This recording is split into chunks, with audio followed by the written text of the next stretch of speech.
pire. le fou n'aura jamais de pire. xam nga ñu ngi wax naan si ñaari considérant nañ sukkandiku. yaa wax 14 yaa fi tudd 14 kenn sukkandiku 14 ak 20. parce que loolu rek ngeen di waxtaane. déglu rek. déglu rek Sali Mamadou Thiam. yaa ngi wax sànq nit ñi di souffrir di la déglu ma rek. man je souffre pas doo wax dara xam naa ay baadool ngay wax loolu intéressé wu ma. waaw jërëjëf les jugements de valeur de personne. jërëjëf waaw nga may ma rek nga muñ te déglu ma. li ñuy jàng ci conseil constitutionnel ñu ne lan mooy ay prérogatives ay compétences am li gën a fës. mooy le contrôle de la constitutionnalité des lois et des engagements internationaux par rapport à la constitution ak il est le juge de tout le processus électoral pour les élections nationales n'est-ce pas professeur? C'est ça. Législatives ak présidentielles. loolu moo tax amuñu fenn fu ñu bind ne conseil constitutionnel mën na annuler décret li ñu gën a xam ci annulation décret mooy cour suprême jugeant de l'illégalité. Mais le conseil constitutionnel mën na annuler décret lorsque le décret touche le processus électoral. loolu moo tax mu annulé mu nekkoon lu inédit. loolu benn la ñaareel ba. conseil constitutionnel loolu kese du rôle am mais mu leer te moom rappelé na ko fii considérant numéro 19 le conseil dit. Considérant qu'au regard de l'esprit et de la lettre de la Constitution et de la loi organique relative au Conseil constitutionnel, le Conseil constitutionnel doit toujours être en mesure d'exercer son pouvoir régulateur. Tel baax li may wax terme yi son pouvoir régulateur et de remplir ses missions. Argumentaire là. Ses missions au nom de l'intérêt général, de l'ordre public, de la paix, de la stabilité des institutions et du principe de la nécessaire continuité de leur fonctionnement. Absolument. dañ ñoo jàngal en droit en deuxième année ñu ni le juge son rôle c'est d'appliquer la loi, d'interpréter la loi et de suppléer la loi. Absolument. looloo indi le pouvoir régulateur du juge. xam nga régulation bi mooy lan moom moo ñu ko wax de ses missions ak son pouvoir régulateur. Conseil constitutionnel moo ne constatant l'impossibilité de tenir l'élection le 25. Pourtant pouvait dire constatant la possibilité de tenir l'élection au 3 wala au 20 mars.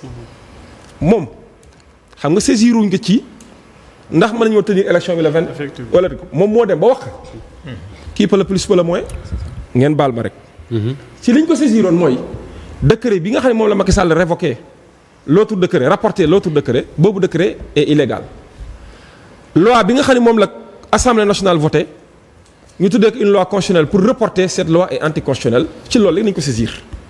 Et pourtant il en a profité moom le conseil pour di dem dañu rappeler ses missions son rôle de régulateur yemu ca. mënuñu écouter nonobstant tout ce que vous m'avez demandé je vais au-delà. L'élection ne peut pas se tenir le 25. te kenn laaju ko. Si on lui a demandé d'ajuster la date. kon d'accord nga ak man conseil constitutionnel mën na ajuster. Non, le problème ne se trouve pas à ce niveau. dama ni la Débat bi par dafa- oui ou par non vous êtes d'accord avec moi que Non, le je dis conseil que le constitutionnel débat peut ajuster. Le débat c'est pas ça. Je te corrige que dans la Voilà, d'accord. requête. Kon léegi mu ñëw nga dans déglu ma. qui a été déposée. Mais aie la patience et la courtoisie de m'écouter. Non, il faut être courtois. Non, Dis-moi, dama lay- non, vous n'avez pas la parole. D'accord. Rendez-moi ma courtoisie. Mais tiens, mais Soyez correct et discipliné. D'accord, quoi. allez-y. Tout à l'heure, vous avez parlé, on vous a laissé Ouais, parler, d'abord- raconter du n'importe quoi. Mais laissez-moi parler quand même. Vas-y. Même si vous n'êtes pas d'accord, vous aurez la latitude de rebondir. Vas-y.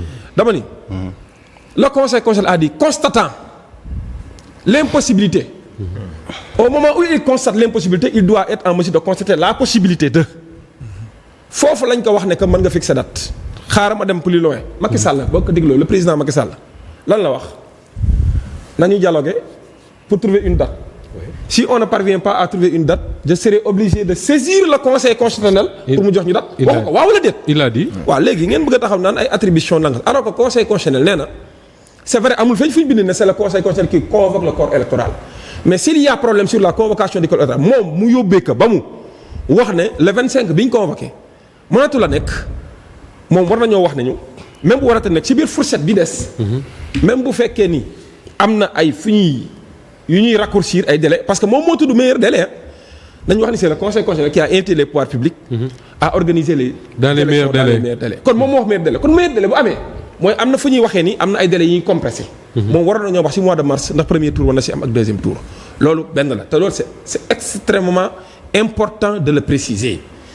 conseil constitutionnel bi ñu wax ni moo annulé le décret qui convoque la qui rapporte l'autre décret qui convoque Mounir professeur conseil constitutionnel ba mu waxee loolu on considère que le décret qui convoque pour le 25 est intact et produit ses effets. Donc si le conseil constitutionnel vient nous dire ce décret qui convoque pour le 25 ne peut plus être appliqué parce que le 25 n'est plus une date utile.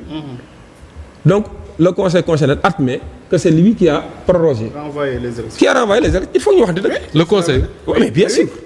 mais loolu personne moo ñu dugal ci impasse bi. le conseil. waaw ba pare mu ni. ba nga xam ne demul jusqu'au bout de sa logique jox ñu ay date ay nit taxaw ne non ça ne fait pas partie de ses compétences d'attribution ñu ne la conseil constitutionnel passaat na bal bi Macky Sall ne ko footballal xam nga luy football bi. demal nga waxtaan ak gars yi ngeen passante ba xool ba xam ndax di nga mën a dugal but bu mënta nekk.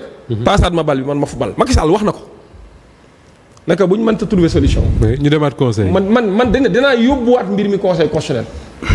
léegi lan la conseil constitutionnel di def conseil constitutionnel yéen a taxaw ne mënta dem au-delà du 2 kon bu ñu ko joxee il sera obligé de raccourcir les délais fixer le premier tour et le deuxième tour avant le 2. avant le 2. loolu benn la ñaareel ba mooy. moom dañuy nañ ñëw dialoguer pour trouver une date. ji nga loolu man dama jàpp ni sax vous êtes en train de faire du chantage.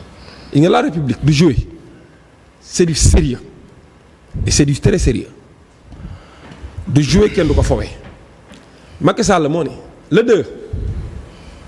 le 2 dinaa tàggoog sénégalais yi. contrat bi ci lay jeex. le 2 bu mënee tàggoog sénégalais te élection amul si ñaar lay tàggoo le 2 muy je démissionne bañ ko laajee ne da ngay démissionné lan la wax démissionné wu ma en tout cas li ma seetaan démb ma déglu ko. waxi démission moom bu ko fi genn wax mooy démissionné wul le 2 démissionné wul. le 2 bu démissionné wul passation de pouvoir passation de service na mën a def ak kan foofu mooy beneen problème bi nag mooy problème bi nar a ubbeeku te nit ñi waxaguñ ci. allez-y. xam nga gis naa ñuy agité benn article. di wax article bi lu mu waxul. article 36. c'est important article 36 ñu ngi koy wax di ko jéem a agité di ko dugal ci débat bi. te article 36 n'a absolument rien à voir avec tout ce tralala ji nga l'article 36 dit le président de la République élu déglu lu baax li may wax le président de la République élu entre en fonction après la proclamation définitive de son élection et l'expiration du mandat de son prédécesseur. Alinéa 2 le président de la République en exercice reste en fonction jusqu'à l'installation de son successeur xam nga tax article bi di wax. c'est parce qu'il y a élection d'un nouveau président. Alinéa 1 bi ngay njëkk a lire ne. c'est ça bi ñuy wax ci ay reste en fonction jusqu'à l'installation c'est parce que on a élu un nouveau président. tel n'est pas le cas dans le cas d'espèce. on n'a pas élu un nouveau président. donc li nga bëgg a wax mooy Macky Sall ne peut pas rester en fonction au-delà du 2. waaye moom laa lay wax. c'est-à-dire dañoo bëgg a taxaw nañu non alinéa 2 bi la ñu appliqué déedéet l'alinéa 2 concerne l'élection d'abord d'un nouveau président qui n'a pas encore prêté serment qui n'est pas encore installé dans ses nouvelles fonctions. foofu la article bi di wax kon bu kenn taxaw na non il y a pas d'élection on applique l'alinéa 2 de l'article 36 de la Constitution il faut qu'on se respecte dama ni fi mu jëm. bu ci loolu wéyee foofu laay jeexalee. ñu daaneel foofu foofu laay jeexal te et c'est important. dama ne la soit day démissionner wala mu def passation mais nan la ko mën a defee passation ak kan lay defal passation foofu la ñu bëgg a renvoyer le conseil constitutionnel parce que pour constater la vacance du pouvoir c'est le conseil constitutionnel qui constate la vacance du pouvoir. ce n'est ni l'Assemblée nationale ce n'est ni le pouvoir exécutif. te le conseil constitutionnel vacance du pouvoir professeur su ma juumee nga rectifier ma. si ñetti cas mooy tax ñu constater ko. en cas de décès en cas de démission et en cas d'empêchement. article 39 constitution. empêchement. oui. Macky Sall mu ngi fi di dund. cere ak meew la reeree tey cere ak kii teel a ajjuma. mais yàlla yow. déglu rek non ajjuma Sénégalais ñëpp cere la ñuy reeree dama ni mu ngi dund. yàlla na yàlla guddal ay fanam. bul waat fi non déglu rek yàlla na gaa yi guddal fanam. Macky Sall nee na du démissionner.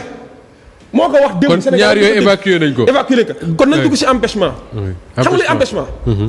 dama koy kii su ma juumee professeur nga kii empêchement mooy.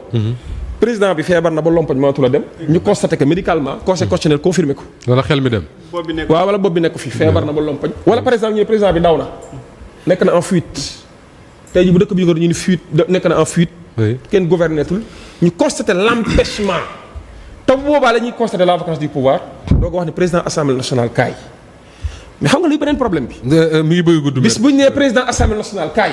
foofu nag amatul ay continuer processus de. dañ nekk am nga 90. je reprendre.